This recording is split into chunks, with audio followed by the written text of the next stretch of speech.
programa Controvérsia é um espaço aqui da TV Itapê para falarmos de assuntos importantes em maior profundidade. E nós estamos recebendo o músico Breno Ruiz, nosso querido amigo itapetiringano, que vai falar do novo trabalho dele, o LP Milagres. Breno, tudo bem? Tudo Como é que bom? você está, meu caro? Melhor agora. Melhor agora de volta à terrinha e na sua companhia.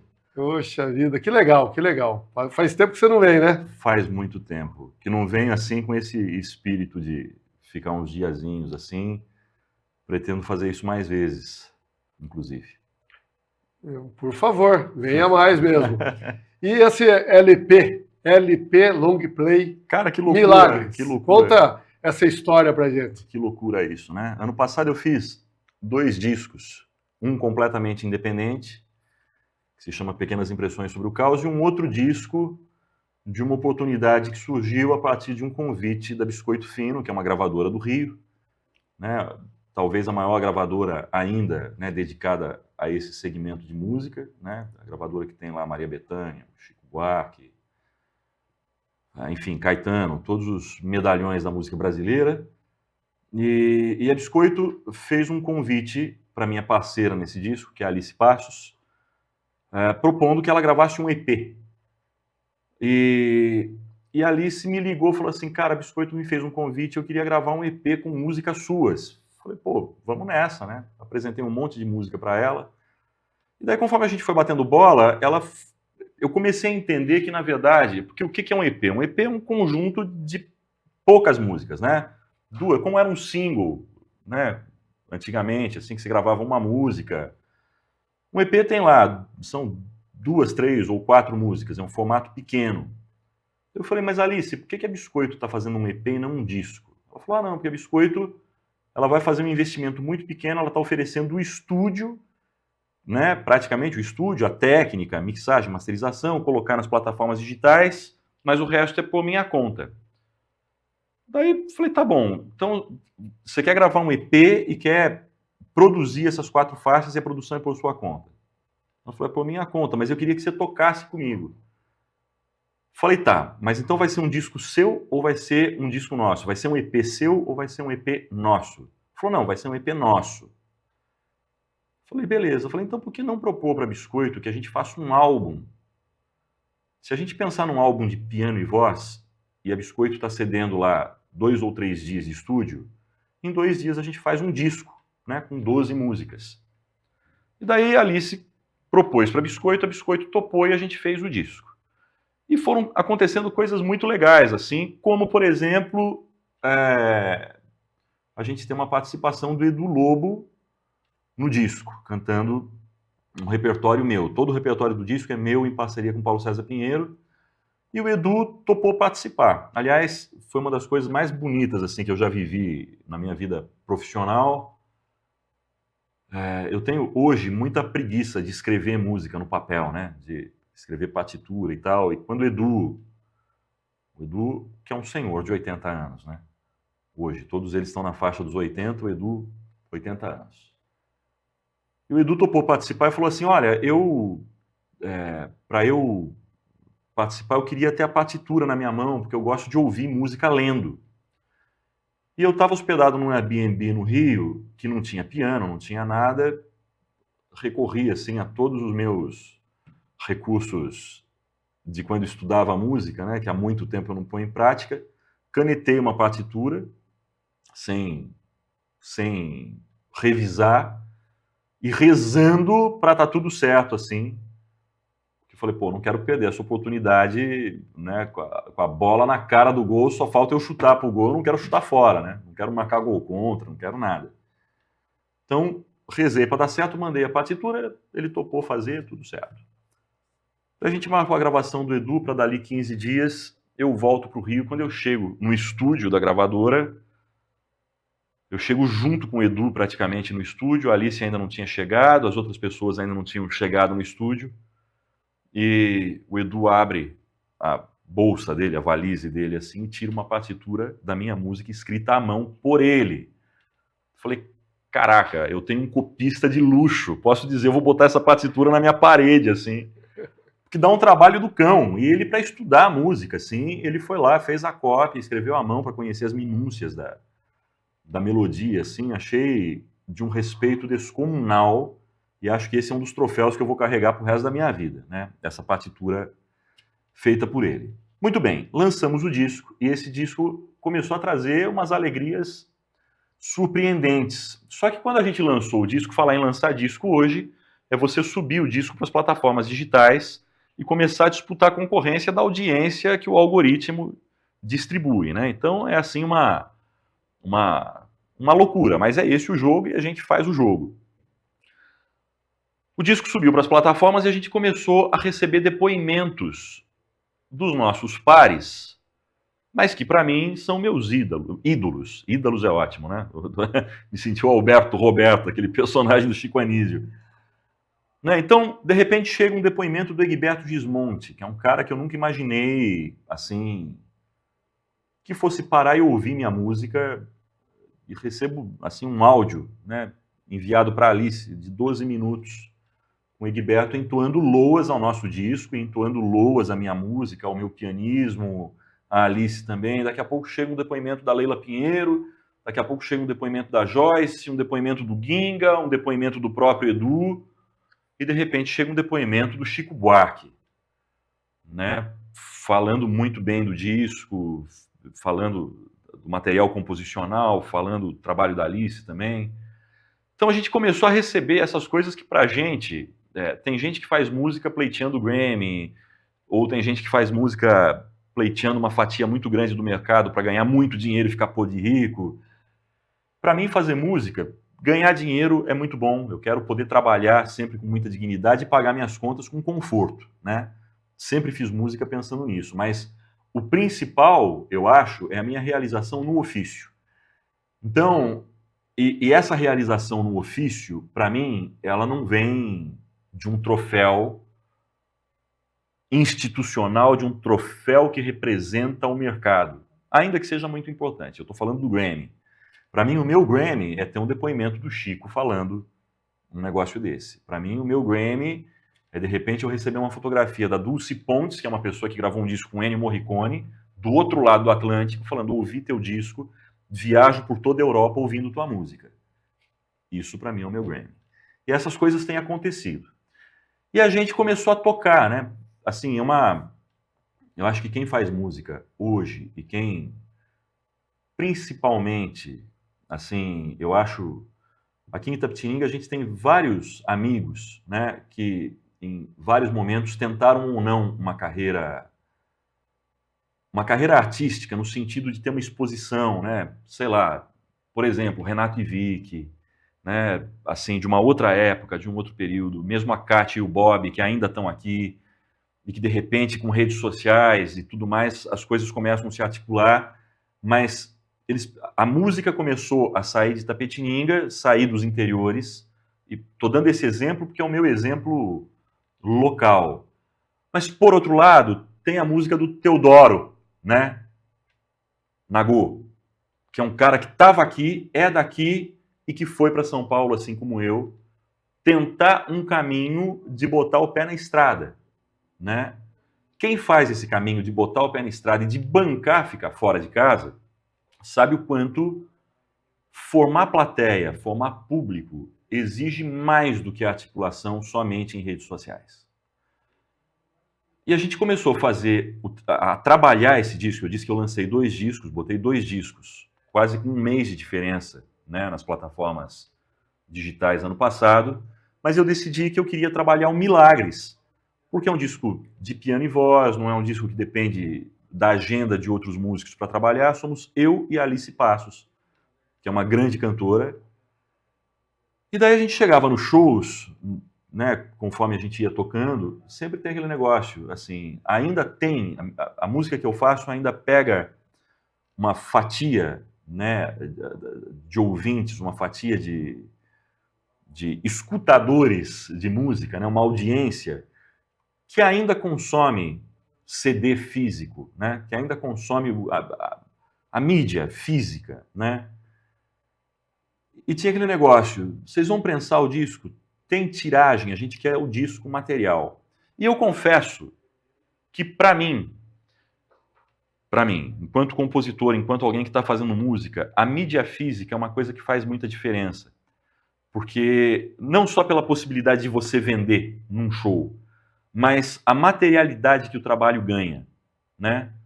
Quando você faz um disco, são muitos os profissionais envolvidos, são muitos os artistas envolvidos, né? A pessoa que escreveu a letra da música que eu faço, que numa situação como essa, de Spotify e afins, ela vai ouvir a música. Ela não vai pegar o encarte de um álbum e ler a letra. Então você valoriza o letrista. Quem escreveu um texto de apresentação, quem escreveu um depoimento falando do trabalho, que é uma coisa importante para o artista, mas é muito legal para quem... Eu, como consumidor de música, eu adoro pegar aquele material, né? Adoro pegar um vinil antigo, adoro pegar um CD, uma fita cassete, olhar a ficha técnica, ver quem foi que pensou na arte do disco, na arte gráfica, quem foi o artista que pensou naquilo, como é que ele traduziu a minha música através de uma fotografia ou de uma... enfim, né, de uma arte mesmo. Então, é uma coisa que valoriza não só a minha música, mas valoriza o trabalho dessa rede imensa, né, que contribui, de alguma forma, para a minha música existir, ou para a música de quem faz música existir. Então, a gente começou a pensar, a partir dos pedidos, né, que estavam sendo feitos para a gente, pô, tem que prensar o disco, que para a gente faria mais sentido se nós fizéssemos um LP, ao invés de uma tiragem em CD. A Biscoito Fino é nossa parceira, né? Ela colabora, assim, ela se associa a gente, masterizando, remasterizando o álbum no formato da prensagem, no formato próprio, né, para feitura ou de um CD ou de um LP. Ela tem lá uma contribuição, mas a gente chegou a pensar em tirar dinheiro do bolso, assim, para a gente realizar essa tiragem. E daí eu fiz uma enquete no Instagram, a Alice fez uma enquete também nas redes sociais dela, para saber se a gente fizesse uma tiragem em vinil, uma tiragem de colecionador, assim, uma tiragem pequena, quem é que compraria, né? E daí teve uma demanda, choveu gente falando, eu quero CD, eu quero LP, né? A gente está cuidando de um LP, de um disco de vinil, a bolachona. Falei, bom, então vamos cuidar de produzir esse LP, porque é um sonho da gente, é um desejo da gente. A gente retribui também o desejo dessas pessoas que querem ter esse material na mão. E a gente decidiu fazer uma espécie de financiamento coletivo, né? Fazer um LP é uma coisa muito cara hoje. Aliás, fazer um CD também é uma coisa muito cara, né? As tiragens são reduzidas, o preço é exorbitante. Então, é uma coisa muito cara. Então, a gente resolveu fazer uma espécie de financiamento coletivo, que, na verdade, é muito mais uma pré-venda do disco do que um financiamento coletivo propriamente dito. Por que eu estou dizendo isso? Porque a gente não está alocando essa campanha de financiamento coletivo numa plataforma tradicional de captação, como é a Vaquinha, como é o Catarse, enfim, como tem outros exemplos assim, que são plataformas mais convencionais. A gente criou um formulário nosso, caseiro, que eu e a Alice administramos. Na verdade, é a Alice e eu, porque é ela quem está à frente dessa coisa. E a pessoa vai lá, esse formulário está disponível na bio do meu Instagram, está nos stories do meu Instagram, eu vou manter ali durante as próximas semanas. A pessoa preenche um formulário e diz se ela quer contribuir, com quanto ela quer contribuir, e havendo assim a vontade de fazer a compra antecipada do disco, que para nós é o que realmente é o mais importante, tem um número de um Pix, ela faz esse Pix, né? No cadastro vai haver ali o número de telefone dela, a gente vai adicionar num grupo de WhatsApp para essa pessoa receber notificações e receber atualizações a respeito do andamento dessa produção, né? Mas é uma coisa que deve se realizar agora ao longo do próximo mês, mês e meio. Então, e daí tem o tempo da fábrica para a fábrica fazer a entrega desses discos. Então a gente resolveu fazer essa espécie de financiamento coletivo. Ah, não tenho vitrola, não tenho como ouvir. Tá, mas você pode comprar eventualmente para presentear um amigo, ou pode só dar uma contribuição. Quem se interessa pela música que a gente faz, né, pode dar uma contribuição e ajudar a gente nessa empreitada. Há uma particularidade, Edmundo. Você viu que você fez uma pergunta só e eu desembestei a falar e não parei mais. Mas assim que é bom, é entrevistado que tem que falar, não é entrevistador, ninguém quer saber. Não. Eu acho que a coisa, para mim, tem um significado importante. O CD também, uma outra mídia física, também teria esse significado, mas eu acho que um LP tem, assim, um outro significado, que o CD, por ainda ser assim uma coisa que ainda é recente, né, a saída desse formato do mercado hegemônico, vamos dizer assim. Né? Então a gente não sente tanto, porque a coisa do consumo de música já estava desgastada, esse formato de consumir música já estava desgastado. A verdade é, a maneira de consumir música mudou muito nos últimos anos. Isso tem a ver com a indústria cultural, isso tem a ver com a indústria musical, isso tem a ver com várias coisas meio polêmicas, assim, que não vêm ao caso, mas que são frutos, de uma certa forma, dessa hipertrofia neoliberal, pelo menos na minha maneira de ver, né? Em que, de repente, o artista também passa a ser uberizado, ele entra na uberização do mundo, então o artista agora ele é o cara que é o gestor, empreendedor, vem com toda essa ladainha, porque a gente sabe que não há empreendedorismo, né, na uberização. A gente sabe que é uma exploração em que o Estado sai, larga você com todos os ônus, né, e se exime de todos os direitos. Isso acontece na música, isso acontece com o artista, isso acontece com todo mundo. Mas o fato é que junto desse processo, que é cada vez mais individualizado, que é cada vez mais individualista, o que é muito consonante com a ideia do neoliberalismo, o consumo de música, ele também passa a ser customizado e ele passa a ser um consumo de música a granel. O que eu quero dizer? Quero dizer que antes, o artista ele pensa um disco. Quando ele pensa um disco, tem lado A, pensando no disco de vinil, tinha lá lado A e lado B. Existe toda uma engenharia, toda uma arquitetura na escolha de um repertório, porque aquele todo que corresponde à feitura do disco transmite uma mensagem que é maior do que pura e simplesmente aquela música favorita que está na primeira ou na segunda faixa do disco. Né? Então, quando você vai pensar num disco, quando uma gravadora vai pensar num disco, num álbum, você pensa num todo, existe uma unidade que compõe aquele álbum, e essa unidade é uma unidade simbólica também, é uma unidade que ela é um significante, né, repleta de significados para isso ser consumido e, ao final, a pessoa sair de lá com uma mensagem que foi passada pela totalidade do disco. Hoje a gente consome música a granel, e não só música a granel, como quem está no TikTok, quem está nas redes sociais, quem produz para esse tipo de finalidade, a música ela é tipo fast food, é digestão rápida, compra rápida, é tudo rápido, tudo fácil, para não dar tempo de processar, para não dar tempo de... É tudo muito palatável, mas é uma coisa que eu particularmente quero caminhar na contramão, porque eu acho que a vida humana não se reduz a 15 segundos de escuta, a 3 minutos de escuta de uma música, que depois de amanhã, essa música não tem mais... Ela é descartável, ela não tem mais valor, ninguém mais lembra. Eu quero ir na contramão disso, porque a humanidade, desde que se conhece por humanidade, levou, assim, muitos e muitos milhares de anos para adquirir a capacidade de criar complexidade de pensamento, complexidade de emoções, complexidade na tradução e na interpretação do mundo, né?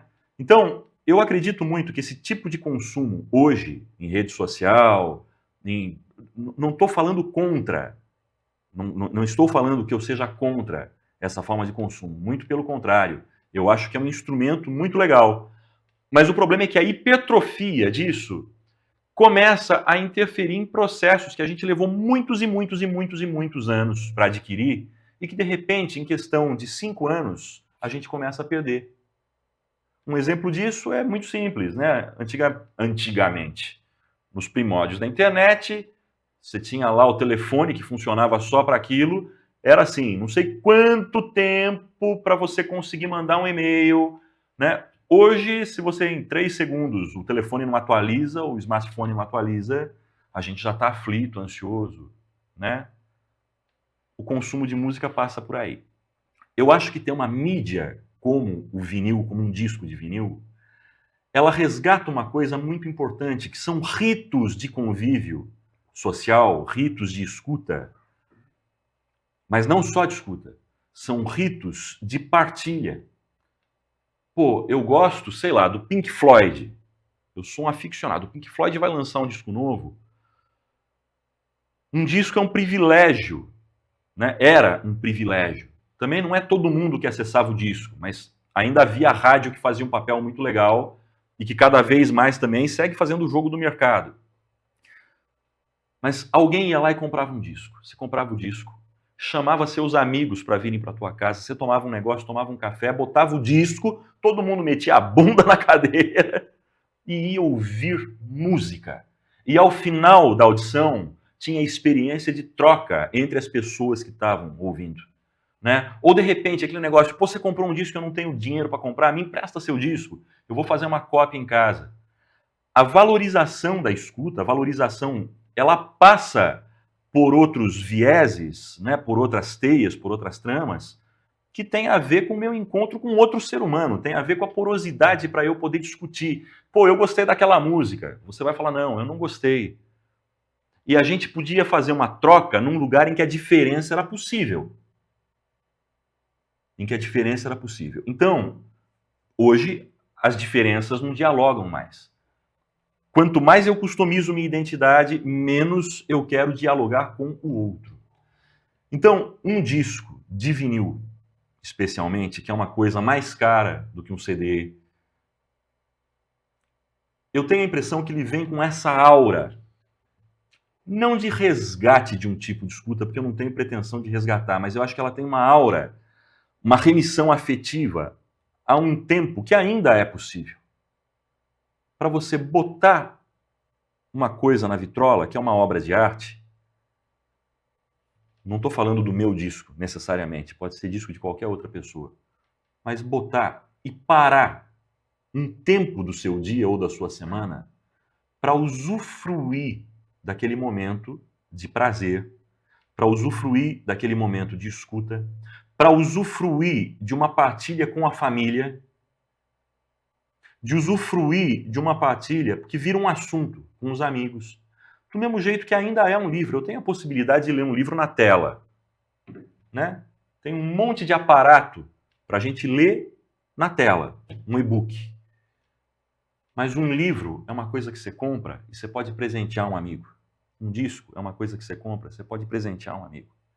Então eu acho que tem toda uma aura, assim, tem toda uma atmosfera e tem toda uma justificativa que corroboram um pouco, assim, que endossam um pouco esse desejo da gente de fazer uma prensagem em vinil.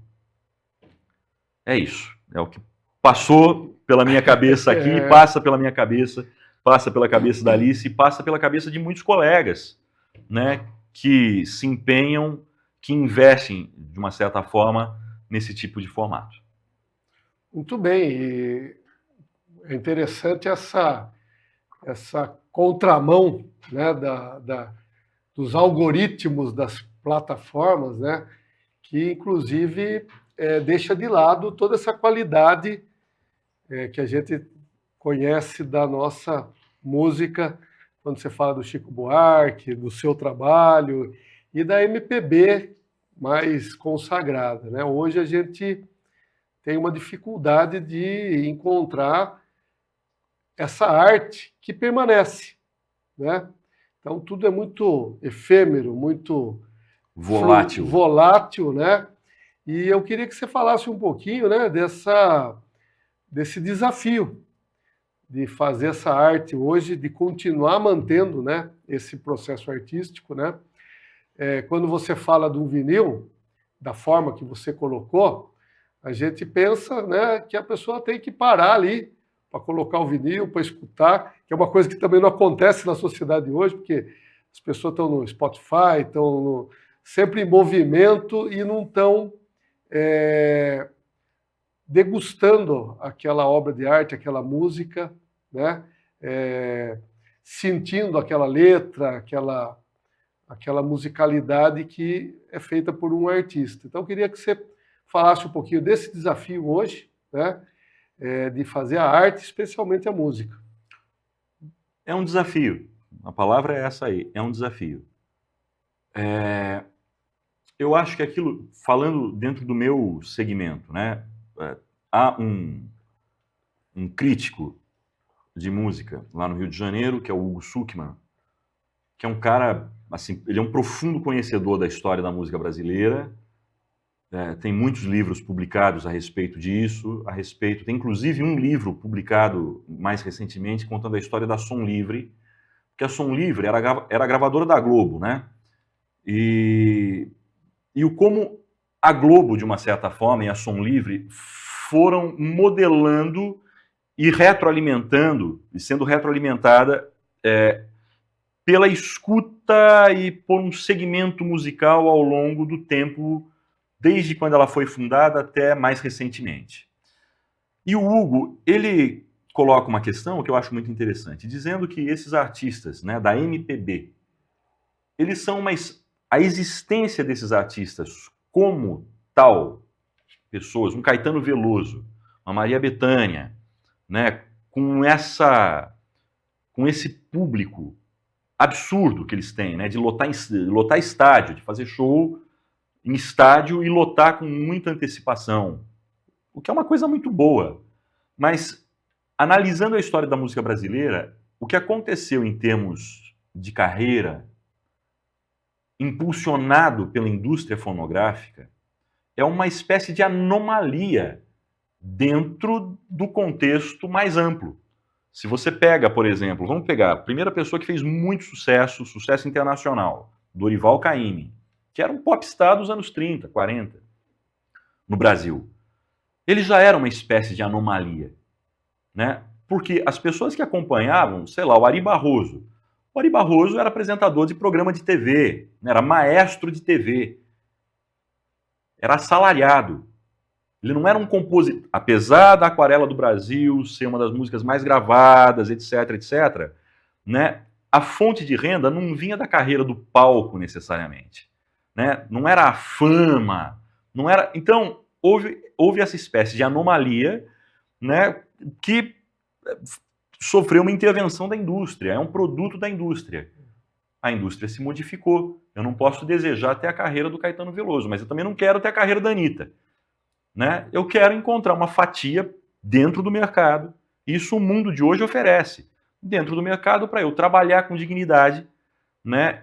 E imprimir minha marca. Então, os desafios são: como é que a gente forma público quando, se antes o filtro era a indústria fonográfica e a indústria do entretenimento, a televisão, o rádio, havia um filtro.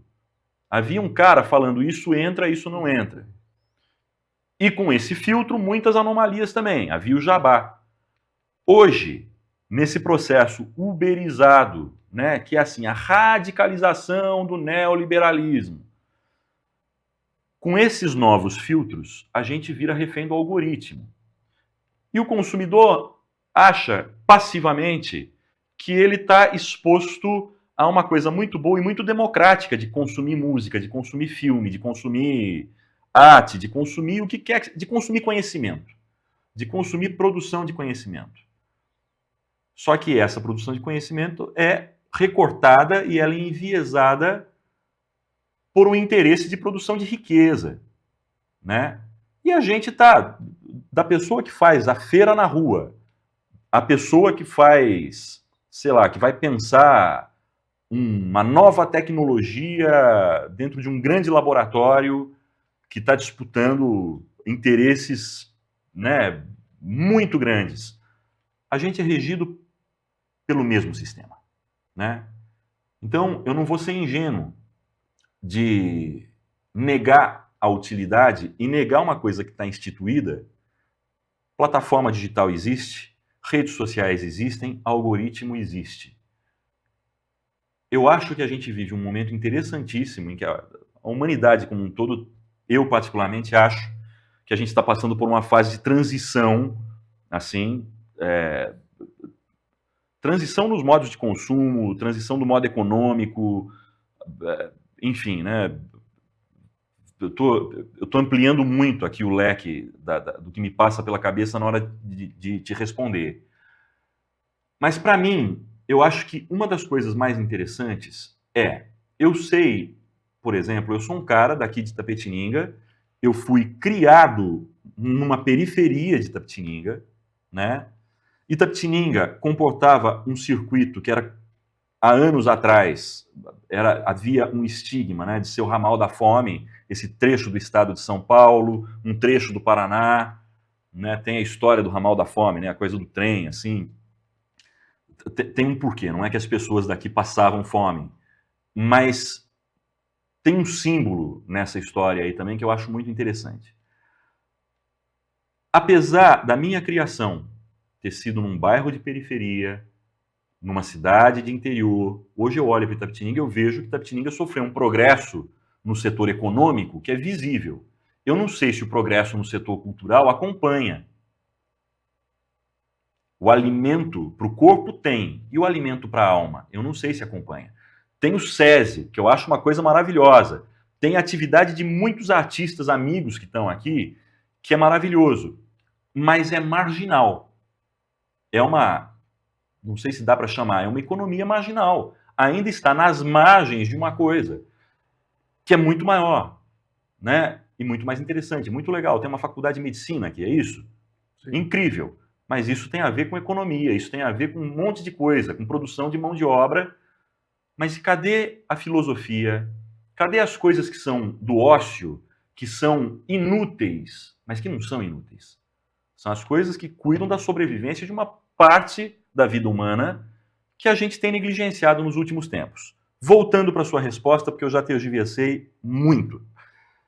Eu acho que a gente está no melhor momento para inventar novos caminhos. E inventar novos caminhos, eu não, pelo menos no meu caso, eu dei esse exemplo de onde eu vim, para dizer que apesar de eu vir de um lugar de periferia, apesar de vir de uma cidade também, a gente está perto de São Paulo, mas que constituiu aquilo que era chamado de ramal da fome, né? Apesar de tudo isso, a música que eu faço, por causa da minha criação do núcleo familiar próximo de mim, é uma música que não dialoga com a periferia. E eu não me sinto na obrigação, eu me sinto na obrigação de fazer coisas que transformem o mundo, mas eu não me sinto na obrigação, necessariamente, de ter que fazer um tipo de música que dialogue com a periferia. Porque não faz parte da minha estruturação pessoal. O que faz parte da minha estruturação pessoal é o tipo de música que eu faço, que foi o tipo de música que eu consumi ao longo da minha vida toda. Então, eu sei que isso dialoga, talvez, com outro grupo social. E com um grupo social mais privilegiado. E que é um grupo social que, sendo privilegiado, costuma corresponder à manutenção desse sistema que é tão cruel e que é tão sórdido. Eu não sei se você entende o que eu estou querendo dizer. Eu estou cheio de eufemismo aqui para não... Enfim, para evitar qualquer ruído, né, na minha fala. O que eu posso fazer? Eu posso penetrar nesses grupos sociais para, de dentro desses grupos, eu ter possibilidade de uma articulação crítica. Então, eu acho que a gente vive no melhor tempo para reinventar modos de existir no mundo. Reinventar um modo de escuta é uma parte da reinvenção de um modo de existir nesse mundo. É o que eu acredito. Assim. Então, é um desafio, mas é possível. Trabalhinho de formiguinha, trabalhinho de conta-gota, assim. Você vai plantando uma sementinha aqui, uma sementinha acolá, outra sementinha, formando público, né, nos lugares. A rede social ajuda.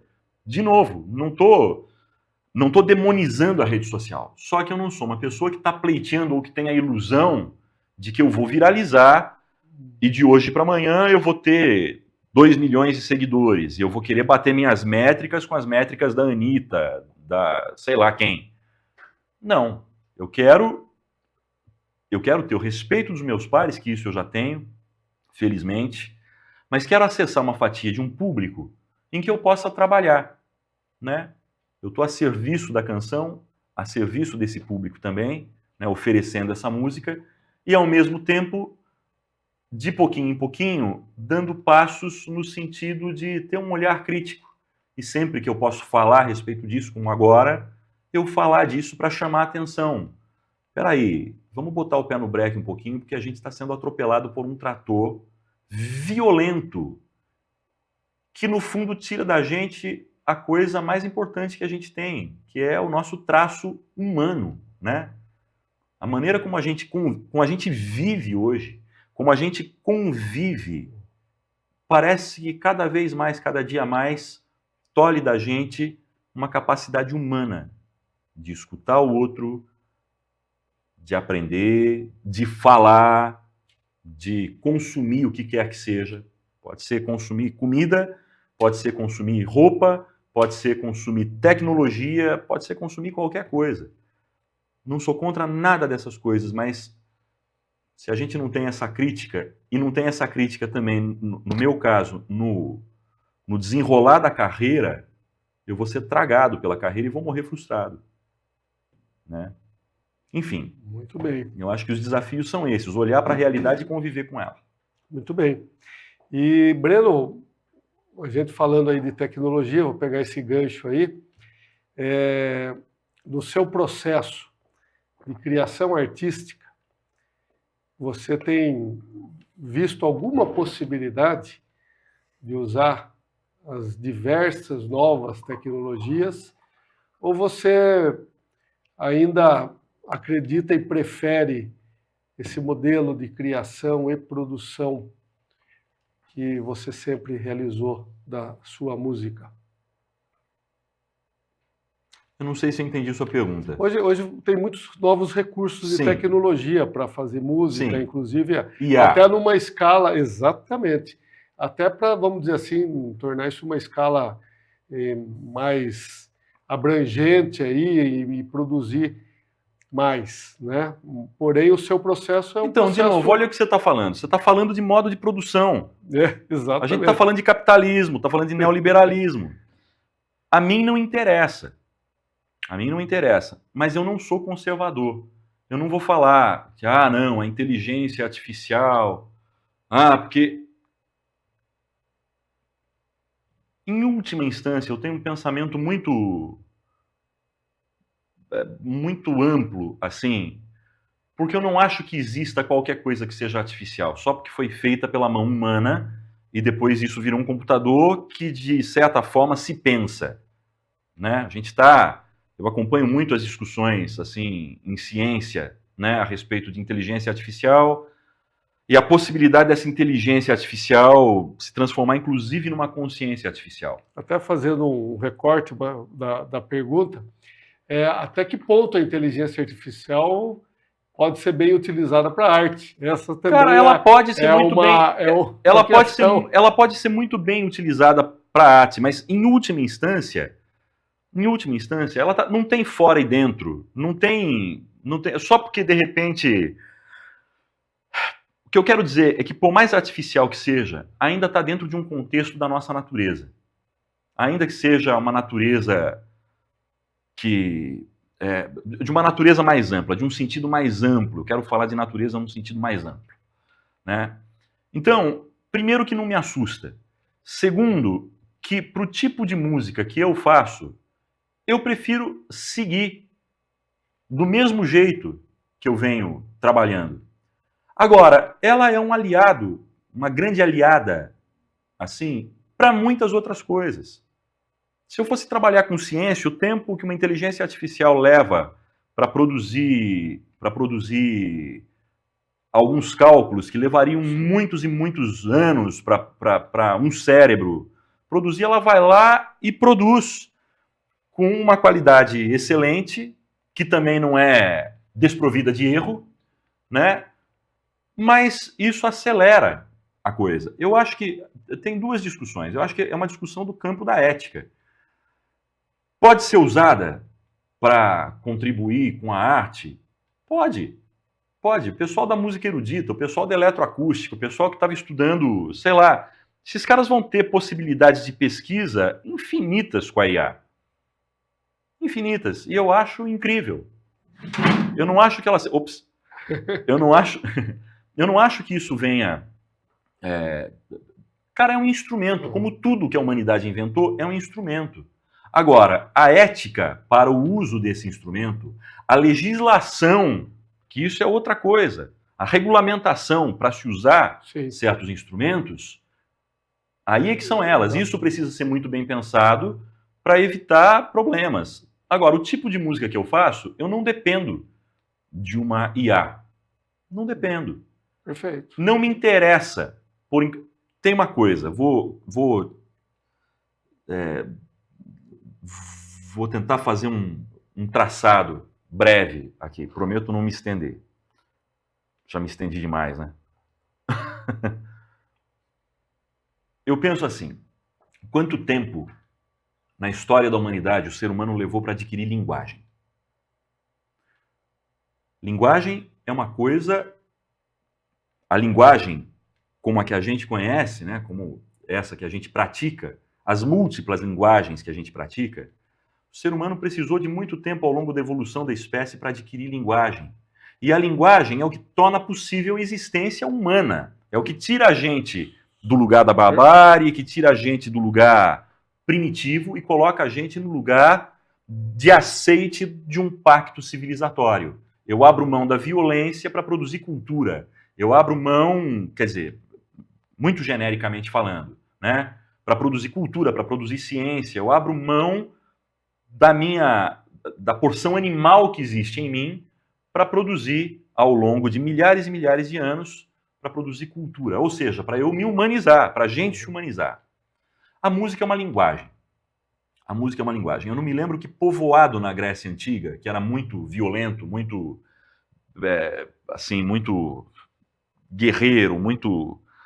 que numa daquelas invasões, né, entre eles, não era nem uma coisa assim dos bárbaros chegando, né, entre eles, né, um território foi dominado e o povo que sobrou, em questão de 20 anos, 20, 30 anos, perdeu a língua.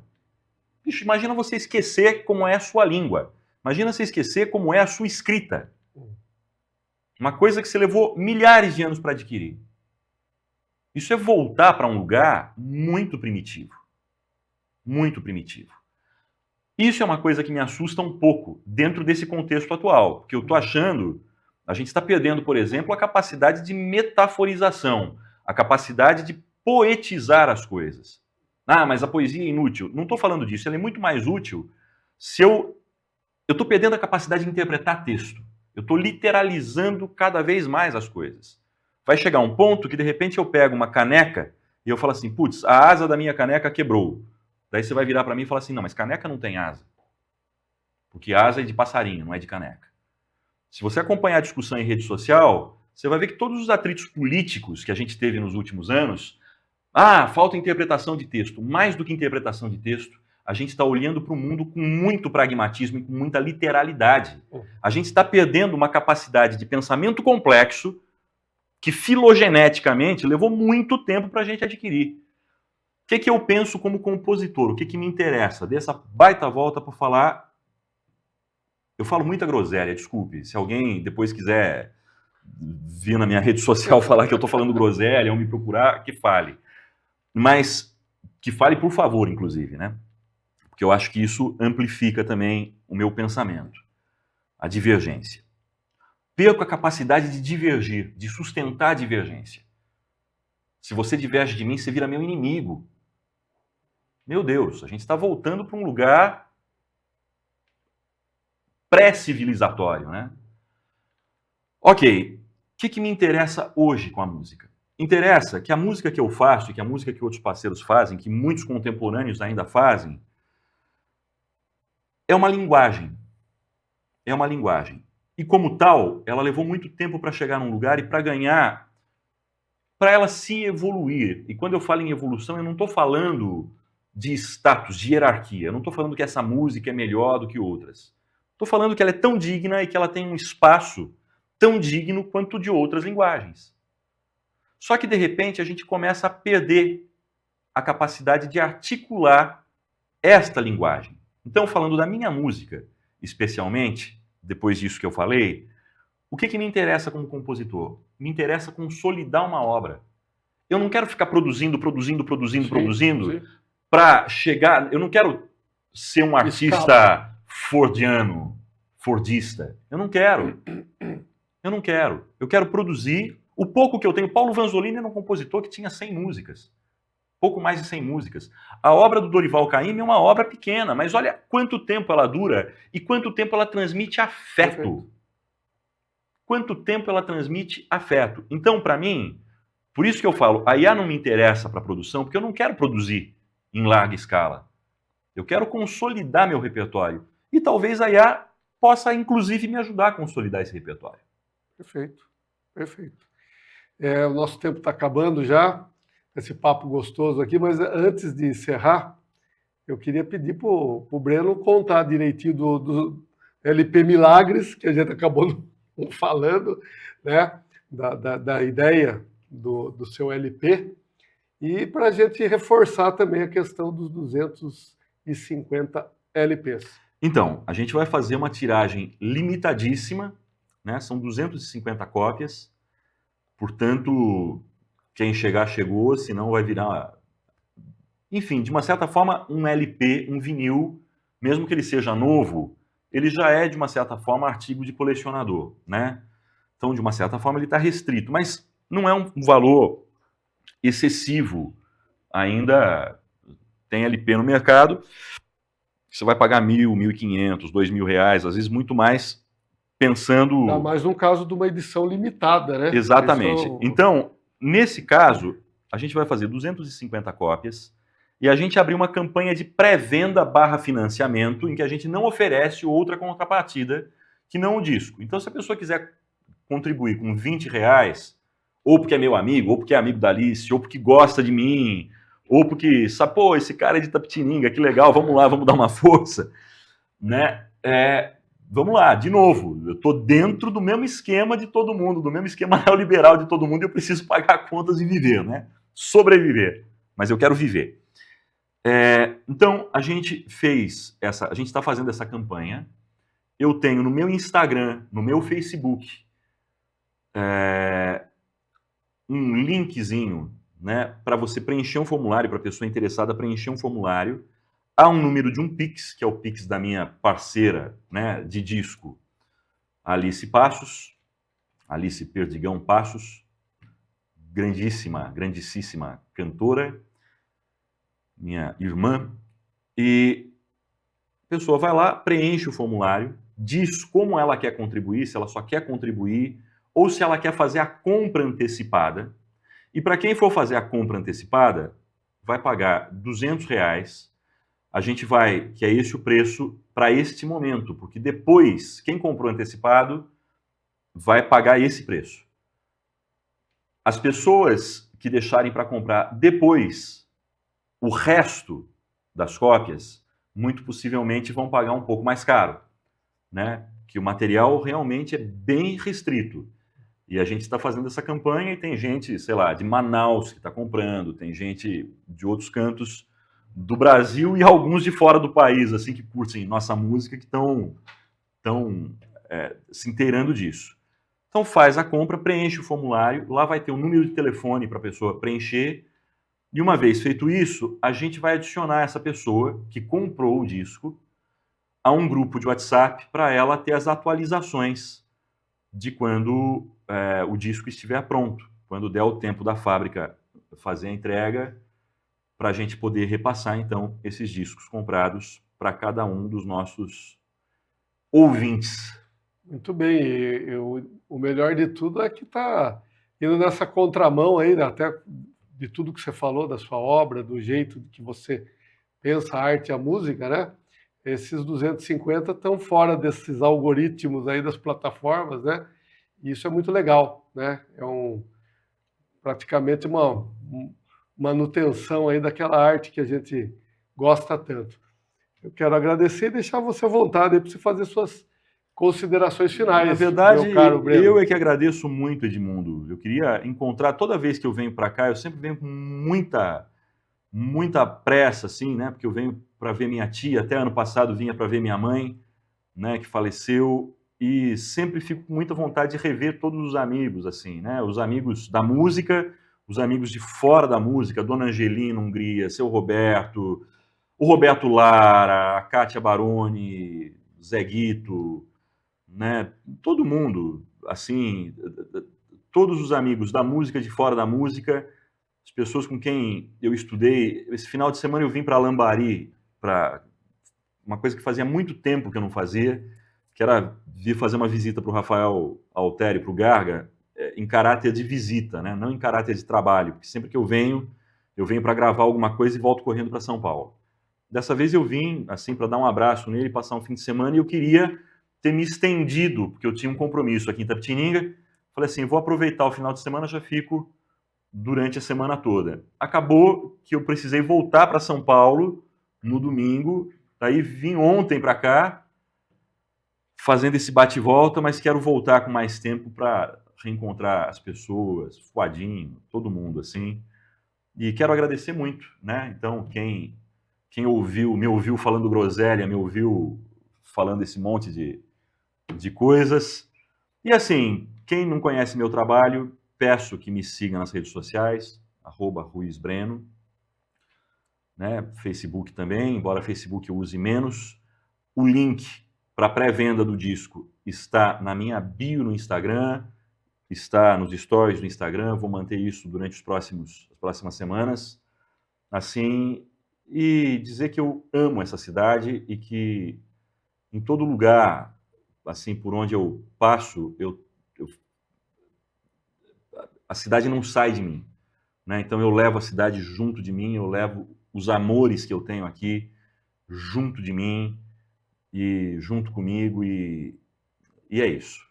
De uma certa forma, eu acho que cada trabalho que eu faço, cada disco que eu faço, eu me sinto devolvendo um pouco para Itapetininga do que eu aprendi aqui, dos valores que eu aprendi aqui, nos entornos, né, das pessoas com quem eu convivi aqui, e que eu amo muito e gosto muito. Muito bem, esse é o nosso Breno. Muito bonita a sua fala e a gente quer agradecer a sua presença aqui no programa, reforçar aí o lançamento do LP Milagres aí, dos 250 LPs, né, essa edição limitada. Então, procure aí no @RuizBreno, Ruiz Breno no Instagram, e na bio tem todas essas informações aí para quem se interessar em adquirir esse LP limitado aí e curtir essa música tão boa aí do Breno Ruiz, nosso amigo. E a gente quer agradecer também a sua audiência. Até o nosso próximo encontro.